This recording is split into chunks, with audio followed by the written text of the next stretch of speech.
नमस्कार। इन खबर में आपका स्वागत है। देश में कोरोना की संख्या जो है आज फिर से 4,01,000 पहुंची और मरने वालों की संख्या पहली बार 4187 यानी लगभग 4200। पिछले कुछ दिनों के आंकड़ों पे गौर करेंगे तो थोड़ा सा उसमें फ्लक्चुएशन हो रहा है, अप एंड डाउन्स।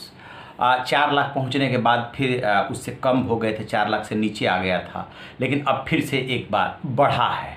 तो इसको लेकर के जो सबसे ज़्यादा हर मिनट परसू कर रहे हैं, स्टडी कर रहे हैं, वो आईआईटी कानपुर के प्रोफेसर हैं मणिंद अग्रवाल। वो लगातार इसको लेकर के ट्वीट कर रहे हैं और कर्व के थ्रू बताने की कोशिश कर रहे हैं कि कब जो है पीक आएगी सेकेंड वेव की। तो पहले उन्होंने कहा था कि मई मिड में पीक आएगी, तो मई मिड आने ही वाला है, लेकिन अभी जो जिस तरीके से टेस्ट हो रहे हैं और जो आंकड़े हैं थोड़ा कंफ्यूजिंग है। तो उन्होंने इसको लेकर के ट्वीट किया है कि ये हो सकता है कि सेकेंड वेव की जो पीक है वो आगे शिफ्ट हो। एक और बात महत्वपूर्ण है कि जो सेकेंड वेव है, आप सोचेंगे कि पूरे देश में एक साथ आ जाए, नहीं, हर राज्य में अलग अलग है। जैसे दिल्ली की बात करें तो दिल्ली में पीक आ चुका, महाराष्ट्र की बात करें तो पीक आ चुका, उत्तर प्रदेश की बात करें तो पीक आ चुका।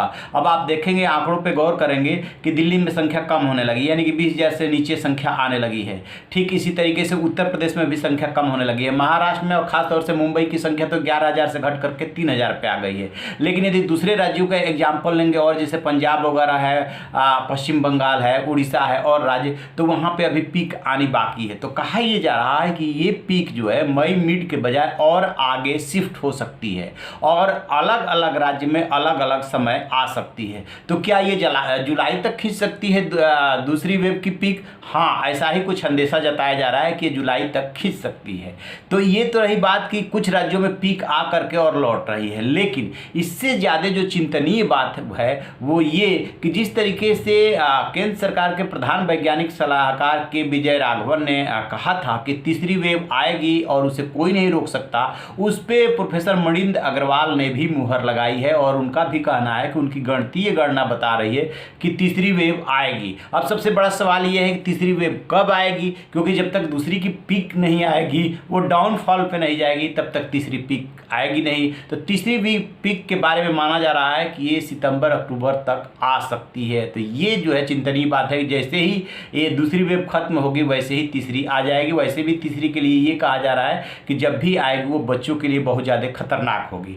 और अब सबसे बड़ा सवाल ये है कि कैसे इस पर कंट्रोल किया जाए, कैसे मान लीजिए कि दूसरी वेव में गलती हो गई, तीसरी वेव पे कैसे कंट्रोल किया जाए। तो उनका कहना यह है कि जब भी हम इसको कंट्रोल कर पाएंगे तो वैक्सीनेशन के थ्रू ही कर पाएंगे। दो ही हमारे पास रास्ते हैं, एक तो एहतियात, जितना अधिक से अधिक एहतियात बरत सकें, और दूसरा जो है वो है वैक्सीनेशन, क्योंकि वैक्सीनेशन अस्थाई ना सही अस्थाई उस पर ब्रेक लगा देगा, चेन को तोड़ देगा।